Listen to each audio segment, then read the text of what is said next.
Hello friends, എല്ലാവർക്കും good morning. അപ്പോൾ എല്ലാവർക്കും ഇന്നത്തെ ഒരു അത്യുഗ്രൻ വിശേഷത്തിലേക്ക് തന്നെ സ്വാഗതം. അങ്ങനെ കനകയും നന്ദുവും കൂടെ സംസാരിച്ചുകൊണ്ട് നിൽക്കുകയാണ്. മോളെ, എന്തായാലും അമ്മായി അമ്മയുടെയും മരുമോളുടെയും സംസാരവും പെരുമാറ്റവും നോട്ടവും ഒക്കെ മോൾ ശ്രദ്ധിച്ചായിരുന്നോ? ശ്രദ്ധിച്ചു അമ്മേ, എനിക്ക് നന്നായിട്ട് മനസ്സിലായി. എന്തായാലും അമ്മായി അമ്മയ്ക്ക് മരുമോളെ പിരിഞ്ഞിരിക്കാൻ ഒരു മിനിറ്റ് കൂടെ പറ്റില്ല. അതുകൊണ്ട് നമുക്കൊരു കാര്യം ചെയ്യാം. ഇന്നത്തെ ദിവസം നമ്മൾ പോകുമ്പോൾ നമ്മുടെ കൂടെ ചേച്ചിയും വരുന്നു. അയ്യോ, അത് ശരിയാവും മോളെ, ശരിയാവും. അങ്ങനെ ചേച്ചിയെ വിളിക്കുമ്പോൾ ഇവിടെ നിന്ന് വീർപ്പ് മുട്ടുന്ന അമ്മായിയമ്മയെ നമുക്ക് കാണാന്നേ. എന്തായാലും ഈ കള്ളത്തരം മറ്റാർക്കും അറിയില്ല. അതുകൊണ്ട് അറിയിക്കേണ്ടവരെയൊക്കെ അറിയിക്കണ്ടേ. അതിനു വേണ്ടി നമ്മൾ ഈ കളി കളിച്ചേ പറ്റൂ. ചേച്ചി നമുക്ക് ഇവിടെ നിന്ന് കൂട്ടിക്കൊണ്ടുപോവാം. അങ്ങനെ ചേച്ചി വരണമെന്ന് പറയുമ്പോൾ ചിലപ്പോൾ അവരുടെ സ്വഭാവം മാറും. അങ്ങനെ സ്വഭാവം മാറുമ്പോൾ നമുക്ക് മനസ്സിലാക്കാൻ പറ്റുമല്ലോ ചേച്ചി അവരെത്രത്തോളം സ്നേഹിക്കുന്നുണ്ടെന്ന്. അതുകൊണ്ടാണ് പറഞ്ഞത് ഇങ്ങനൊരു കാര്യം ചെയ്യണമെന്ന്. ആ ശരി ശരി, എന്തായാലും ഞാൻ നോക്കാം എന്നൊക്കെ പറഞ്ഞുകൊണ്ട് നിൽക്കുമ്പോൾ നമ്മുടെ നയന അങ്ങോട്ട് വരാം. എന്താ അമ്മയും മോളും കൂടെ ഒരു സംസാരം? അത് പിന്നെ ഒന്നുമില്ല മോളെ, എനിക്ക് ചെറിയ നടുവേദനയുണ്ട്. അതുകൊണ്ട് ഞാനിങ്ങനെ ഓരോന്ന് ആലോചിക്കുമായിരുന്നു. നടുവേദനയോ? അതെ ചേച്ചി, അമ്മയ്ക്ക് 2-3 ദിവസമായി നല്ല നടുവേദന തുടങ്ങിയിട്ട്. എനിക്കും ഇപ്പം ചിക്കൻ ബോക്സ് മാറിയതല്ലേ ഉള്ളൂ. പിന്നെ നവ്യ ചേച്ചി വന്നു കഴിഞ്ഞാൽ പിന്നെ അവിടെ സഹായത്തിനൊന്നും ആരും ഇല്ലല്ലോ. അമ്മയ്ക്ക് ഇഷ്ടംപോലെ പണിയുണ്ടാവും. അതൊന്നും ചെയ്യാൻ ഇത്തിരി ബുദ്ധിമുട്ടുണ്ട്. അതുകൊണ്ട് ചേച്ചിയും കൂടെ വരുമോയെന്ന് അറിയാൻ വേണ്ടി ചോദിക്കുമായിരുന്നു. എന്താ മോളെ, മോൾക്ക് ഞങ്ങളോടൊപ്പം വരാൻ പറ്റുമോ? ഞാൻ വരണമല്ലേ? ശരി അമ്മേ, ഞാൻ വരാം. ആദർശേട്ടനോടൊന്ന് ചോദിക്കട്ടെ കേട്ടോ. പിന്നെ അമ്മായിയമ്മ വിടുമോയെന്ന് അറിയില്ല. അതെന്തൊരു വർത്താനാ? മോളുടെ അമ്മായിയമ്മയ്ക്ക് മോളെ ഇഷ്ടമല്ല. അപ്പം പിന്നെ മോള് പോകുന്നതുകൊണ്ട് അവർക്ക് എന്താ കുഴപ്പം? അത് ശരിയാ, പക്ഷെ എന്തായാലും ഞാൻ പോകുന്നതിന് ആദർശേട്ടന് കുഴപ്പമുണ്ടെന്നും പറഞ്ഞായിരിക്കും തടയുന്നത്. അതുകൊണ്ടാണ് അമ്മ എനിക്ക് സങ്കടം. അത് കേട്ടതും കനക ഇങ്ങനെ ആലോചിച്ചിട്ട് മോൾ അതൊന്നും കാര്യമാക്കണ്ട. മോളെന്തായാലും എൻ്റെ നടുവേദനയെക്കുറിച്ച് ആരോടും പറയണ്ട. നന്ദു പോലീസ് ക്യാമ്പിലേക്ക് പോകുന്നതിന് മുമ്പ് 1-2 ദിവസം എല്ലാവരും കൂടെ ഒരുമിച്ച് കൂടാനാണെന്നും പറഞ്ഞ് ഞങ്ങളോടൊപ്പം വന്നാൽ മതി. നടുവേദനയുടെ കാര്യമൊക്കെ പറഞ്ഞാൽ വെറുതെ ആശുപത്രി മരുന്നെന്നൊക്കെ പറഞ്ഞ് മോനെ ഒരുപാട് പൈസ ചിലവാക്കും മോളെ. അതുകൊണ്ടാണ്. ശരി അമ്മേ, ഞാൻ ആരോടും പറയില്ല. എന്നാൽ പോയി മോളുടെ ഭർത്താവിനോട് സംസാരിച്ചിട്ട് വാ. ശരി അമ്മേ. അങ്ങനെ നയന അങ്ങ് പോയി. ആദർശമോൻ വിടും, അതുറപ്പാ. പക്ഷേ ആ ദേവയാനി വിടുമോയെന്ന് അറിയില്ലല്ലോ മോളെ. വിട്ടില്ലെങ്കിലേ നമുക്ക് കൊണ്ടുപോകണം അമ്മേ. രണ്ടിൻ്റെയും കള്ളത്തരം പൊളിച്ചെടുക്കണം എന്നൊക്കെ പറയുകയാണ്. ഈ സമയം നമ്മുടെ നയനയാണ് കാണിക്കുന്നത്. നയനയാണെങ്കിൽ ആദർശിൻ്റെ അടുത്തേക്ക് ചെല്ലുക. ആദർശേട്ടാ. എന്താ നയനെ? ആദർശേട്ടാ, നന്ദു പോലീസ് ക്യാമ്പിലേക്ക് പോവുമല്ലേ, പിന്നെ നവ്യേച്ചിയും വീട്ടിലേക്ക് പോവുക. അതുകൊണ്ട് ഞാനും കുറച്ച് ദിവസം വീട്ടിൽ പോയി നിന്നോട്ടെ. അതിനെന്തിനാ നീ ചോദിക്കുന്നേ? നിൻ്റെ വീട്ടിൽ പോകുന്നതിന് നിനക്ക് എൻ്റെ അനുവാദം വേണോ എന്നും ചോദിക്കുക. എന്നാലും എൻ്റെ ഒരു മര്യാദയല്ലേ ആദർശേട്ടാ ചോദിക്കുന്നത്. അതിനെന്താ നയനെ, 1-2 ദിവസമല്ല, നീ എത്ര ദിവസം വേണേലും പോയി നിന്നോ. പക്ഷെ ആദർശേട്ട അമ്മ സമ്മതിക്കുമോ? അതാ എൻ്റെ ടെൻഷൻ. അങ്ങനെ ഒരു കാര്യമുണ്ടല്ലേ. ഞാൻ സമ്മതിച്ചാലും അമ്മ സമ്മതിക്കുമോയെന്ന് അറിയില്ല. ഇനിയിപ്പോൾ എന്ത് ചെയ്യും? അത് തന്നെ ആദർശേട്ട എൻ്റെയും പേടി. അമ്മ സമ്മതിക്കാതെ എനിക്കെങ്ങനെ പോകാൻ പറ്റും? ഞാൻ പോയാലും അമ്മ ആദർശേട്ടൻ്റെ കാര്യം പറഞ്ഞ് എന്നെ ചീത്ത പറയുന്നത്. എന്നാൽ പിന്നെ ഒരു കാര്യം ചെയ്യാം. താഴത്ത് നമുക്കേ മുത്തശ്ശനോടും മുത്തശ്ശിയോടും പറഞ്ഞ് അമ്മയെ കൊണ്ട് സമ്മതിപ്പിക്കാം. അങ്ങനെ ചെയ്താലോ? അതെന്തായാലും നല്ല കാര്യമാണ്. എന്നാൽ പിന്നെ നീ വാ എന്നും പറഞ്ഞുകൊണ്ട് നിൽക്കുക. ഇല്ല, ആദർശനും പോയി ആദ്യം പറ, അത് കഴിഞ്ഞ് ഞാൻ വരാം എന്നും പറയാണ്. അങ്ങനെ ആദർശ ശരി എന്നാൽ ഞാൻ പോയി സംസാരിച്ചിട്ട് വരാമെന്നും പറഞ്ഞ് താഴേക്ക് പോവുക. ഈ സമയം കനകയും നമ്മുടെ നന്ദുവൊക്കെ അവിടെ നിൽക്കുക. അപ്പോൾ ഗോവിന്ദനോട് മുത്തശ്ശൻ സംസാരിച്ചുകൊണ്ടിരിക്കുക. ഗോവിന്ദ്, നിൻ്റെ കഴിവ് വളരെ അപാരമാണ്. അതുകൊണ്ട് തന്നെ ഈ കഴിവിൽ നീ ഉയരങ്ങളിലേക്ക് പോകേണ്ടതാ. പക്ഷേ അതിനുള്ള കാര്യങ്ങൾ നീ ശ്രമിച്ചില്ല. അതുകൊണ്ട് ആ കുറവുകളൊക്കെ മക്കളായിട്ട് നികത്തിക്കൊണ്ടിരിക്കുക. ഇപ്പോൾ നയനമോൾ ചെയ്യുന്ന എല്ലാ ഡിസൈനും ഭയങ്കര ഡിമാൻഡാണ്, അറിയോ? ഞങ്ങളുടെ ജ്വല്ലറിയിലൊക്കെ നയന കളക്ഷൻസ് ഉണ്ടോ എന്നും ചോദിച്ചുകൊണ്ട് ആൾക്കാർ വരുന്നേ. അതൊക്കെ ഗോവിന്ദൻ്റെ കഴിവാണ്. സ്വന്തം കഴിവ് മകൾക്ക് പകർത്തു കൊടുത്തത് ഗോവിന്ദല്ലേ. അത് കേട്ടതും അതൊക്കെ ശരിയാണ് സാർ. പക്ഷേ എൻ്റെ മോളുടെ ഭാഗ്യവും കഴിവും കൊണ്ടാണ് അവൾക്ക് അംഗീകാരവും പുരസ്കാരവും ഒക്കെ കിട്ടിയത്. എന്നാൽ എനിക്കതൊന്നും ഇല്ലാണ്ടായിപ്പോയതിൽ എനിക്ക് സങ്കടമൊന്നുമില്ല സാർ. എൻ്റെ മക്കൾക്ക് അത് കിട്ടിയല്ലോ, അത് തന്നെ വലിയ സന്തോഷമാണ് എന്നൊക്കെ പറയാണ്. എന്തായാലും എനിക്ക് ഭയങ്കര സന്തോഷമുണ്ട്. വാ കനകെ, ഇവിടെ വന്നിരിക്കി. അപ്പോൾ കനക അവിടെ വന്നിരിക്കുക. അപ്പോൾ ആദർശ് വരിക. മുത്തശ്ശ, എന്താ മോനെ? അത് നയനയ്ക്ക് 1-2 ദിവസം അവളുടെ വീട്ടിൽ പോയി നിൽക്കണമെന്ന് ആഗ്രഹമുണ്ട്. അതുകൊണ്ട് അത് ചോദിക്കാൻ വേണ്ടി വന്നതാ മുത്തശ്ശ. എന്താ മോളെ ഇത്? അങ്ങനെ ആഗ്രഹം ഉണ്ടെങ്കിൽ നീ എന്തിനാ ഞങ്ങളോട് ചോദിക്കുന്നത്? നിനക്ക് ആഗ്രഹം ഉണ്ടെങ്കിൽ നിന്റെ ഭർത്താവിനോട് ചോദിച്ചാൽ പോരെ? ഇവൻ്റെ അനുവാദം ഉണ്ടെങ്കിൽ നിനക്ക് എവിടെ വേണമെങ്കിലും പോകാമല്ലോ. അത് അപ്പോൾ നയനെ നോക്കുന്നത് കണ്ടപ്പോൾ ദേവേനെ ഇങ്ങനെ കണ്ണുതാക്കിയിട്ട് നോക്കുക, ഈശ്വര ഇവിടെ പോവുകയാണല്ലോ, അങ്ങനെ പോകാൻ സമ്മതിക്കരുത്. ഇനിയിപ്പോൾ എന്താ ചെയ്യുക? പിന്നെ പോയി കഴിഞ്ഞിട്ട് ഇവനിവിടെ കിടന്ന് വട്ടം തിരിയരുത്, അതാണ് എൻ്റെ ആഗ്രഹം. ഇപ്പം വട്ടം തിരിഞ്ഞു കഴിഞ്ഞാൽ എൻ്റെ സ്വഭാവം മാറും എന്നും ദേവേനെ. അപ്പോൾ ആദർശനോട് മുത്തശ്ശൻ, എടാ മോള് വീട്ടിൽ പോകുന്നതിൽ നിനക്ക് വല്ല പ്രശ്നമുണ്ടോ? ഏയ് എനിക്കൊരു പ്രശ്നമില്ല മുത്തശ്ശ. അവന് കുഴപ്പമില്ല, പിന്നെ നിനക്കെന്താ കുഴപ്പം ദേവേനെ? ഇവൻ ഇങ്ങനെയൊക്കെ പറയും, എന്നിട്ട് പാതിരാത്രി ആകുമ്പോൾ ഉറങ്ങണ്ട അങ്ങോട്ടും ഇങ്ങോട്ടും നടക്കും. എനിക്ക് കുഴപ്പമൊന്നുമില്ലമ്മേ. അതുമല്ല, നയനെ കാണണമെങ്കിൽ എനിക്ക് അവളുടെ വീട്ടിൽ പോയി കാണാമല്ലോ. പിന്നെ എന്താ, അധികം ദൂരത്തിലൊന്നും അല്ലല്ലോ വീട്, ഇവിടെ അടുത്തല്ലേ. അതൊക്കെ ശരി തന്നെയാ. പക്ഷെ എന്നും രാത്രി ഇവിടെ നിൻ്റെ കൂടെ ഇല്ലെങ്കിൽ നിനക്ക് പിന്നെ ഇരിക്കപ്പുറത്ത് കിട്ടില്ലല്ലോ, അതുകൊണ്ട് പറഞ്ഞേ ഉള്ളൂ. ഇല്ലമ്മേ, ഞാൻ അങ്ങനെയും ചെയ്യില്ല. എന്തായാലും നയന പോയിക്കോട്ടെ, പാവം അവളുടെ ഒരു ആഗ്രഹമല്ലേ. പോകുന്നവരൊക്കെ പോട്ടെ. വേണ്ടാന്നാര് പറയണു? എനിക്ക് നിർബന്ധിക്കേണ്ട ആവശ്യമൊന്നുമില്ല. അല്ലെങ്കിൽ തന്നെ ഞാനെന്തിനാ അതൊക്കെ നോക്കുന്നേ? ഇവൾക്ക് താല്പര്യമില്ലെങ്കിൽ പിന്നെ ഞാനെന്ത് പറയാനാ എന്നൊക്കെ പറയാം. ദേവയാനി, നീ എന്താ മോളോട് ഇങ്ങനെയൊക്കെ സംസാരിക്കുന്നത്? അതൊന്നും വേണ്ട കേട്ടോ, ശരിയല്ല. മോളോട് ഇങ്ങനെയൊക്കെ സംസാരിച്ചാൽ മോൾക്കത് സങ്കടവും. പിന്നെ ഞാൻ വീട്ടിൽ പോകണ്ടെന്നൊന്നും പറഞ്ഞില്ലല്ലോ, ഇഷ്ടമുള്ളവർ പോട്ടെ എന്നല്ലേ പറഞ്ഞോളൂ എന്നും പറയുക. അപ്പോൾ നയനയോട് എന്നാൽ മോള് പോയി ബാഗിൽ തുണിയൊക്കെ എടുത്ത് വയ്ക്കേ. ശരി മുത്തശ്ശ. അങ്ങനെ നയന മുകളിലേക്ക് പോയി. ഈ സമയം കനക ഇങ്ങനെ ഓരോന്ന് ആലോചിക്കുക.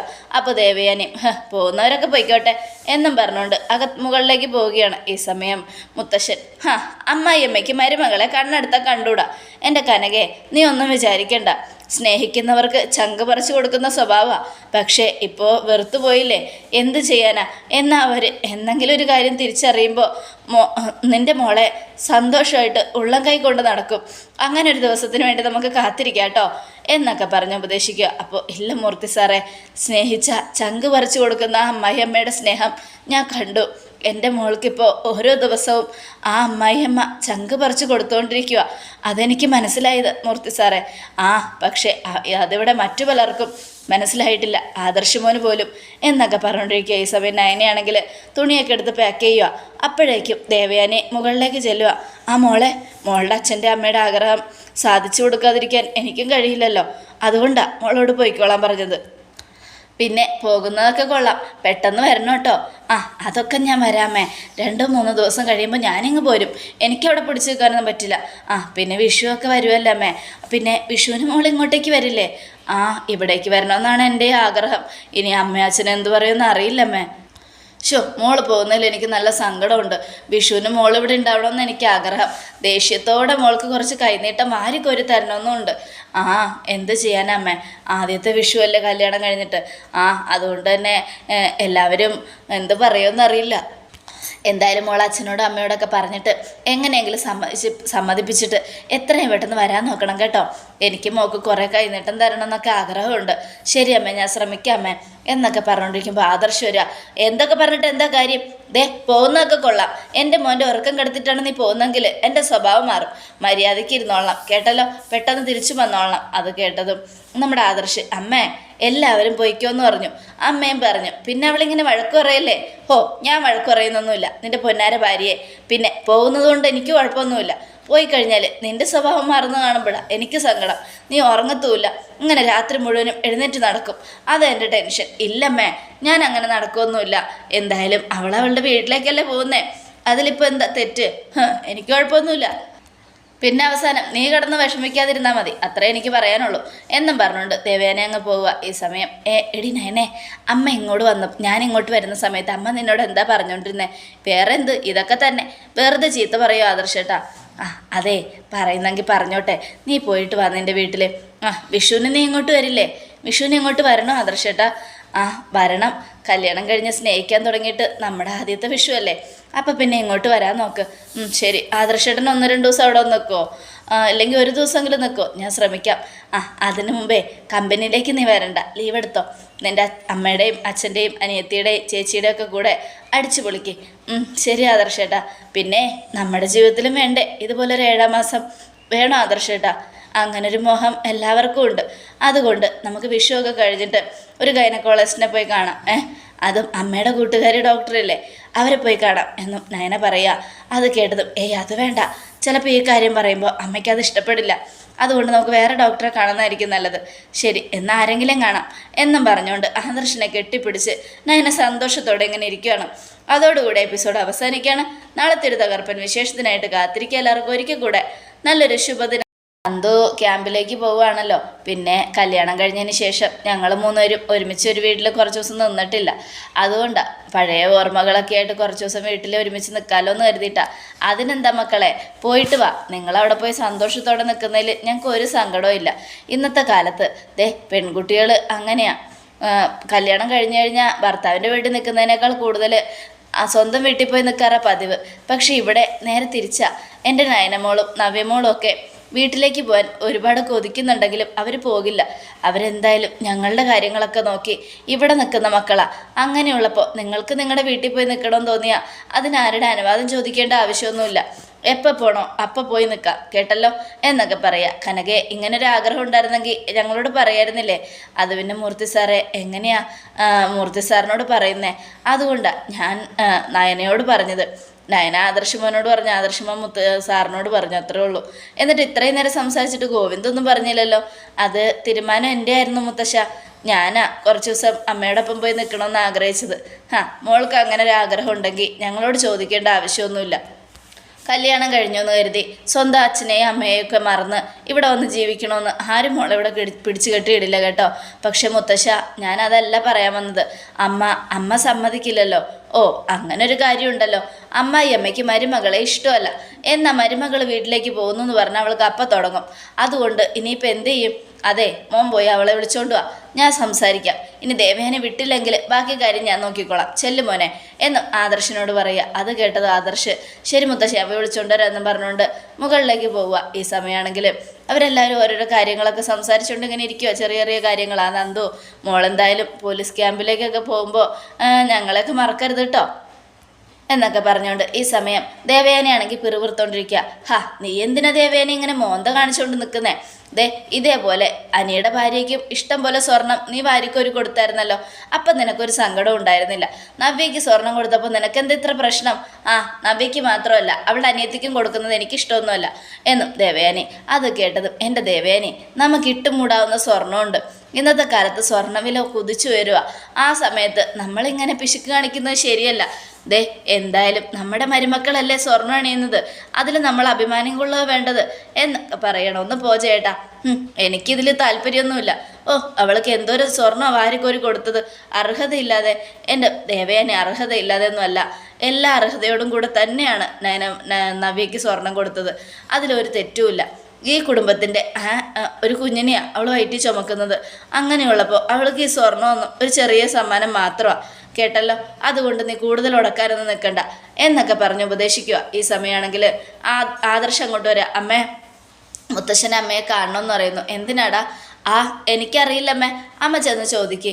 അത് കേട്ടതും നമ്മുടെ ദേവേനി ചിലപ്പോൾ അവൾ പോകുന്നതിനെക്കുറിച്ച് എന്തായാലും സംസാരിക്കാനായിരിക്കും. എന്നോട് എന്തിനാണെന്നാവോ സംസാരിക്കുന്നത്?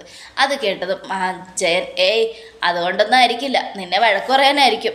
കാരണം മറ്റുള്ളവരുടെ മുൻപിൽ വെച്ച് നീ രണ്ട് മരുമക്കളെയും ഒരുപാട് കുറ്റപ്പെടുത്തിയില്ലേ. അതുകൊണ്ട് നീ ചെല്ല് കിട്ടുന്നത് മേടിച്ചോ. അപ്പോൾ ദേവയാനി താഴേക്ക് പോവുക. എന്താടാ മോനെ, എന്തിനാ വിളിച്ചത്? അത് പിന്നെ മുത്തശ്ശ, നയനയ്ക്ക് വീട്ടിൽ പോയി കുറച്ച് ദിവസം നിൽക്കണമെന്ന്.